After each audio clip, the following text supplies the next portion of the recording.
Hi everyone, today we'll solve Hackerrank's Weather Observation Station 15 challenge.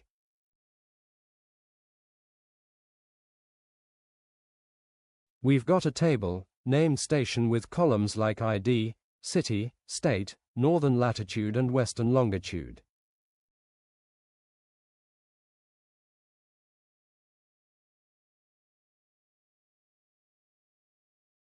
We need to the western longitude for the largest northern latitude in station that is less than 137.2345 and rounded to 4 decimals.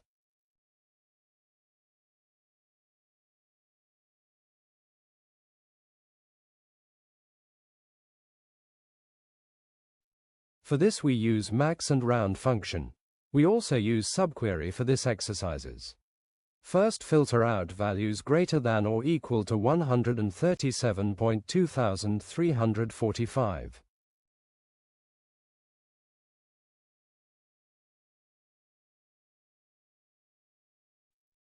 Then, we take the maximum latitude from the filtered set.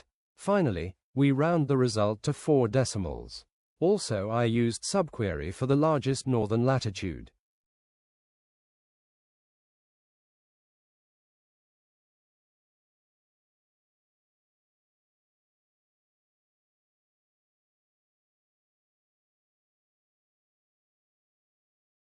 Results seem correct. Thanks for watching video.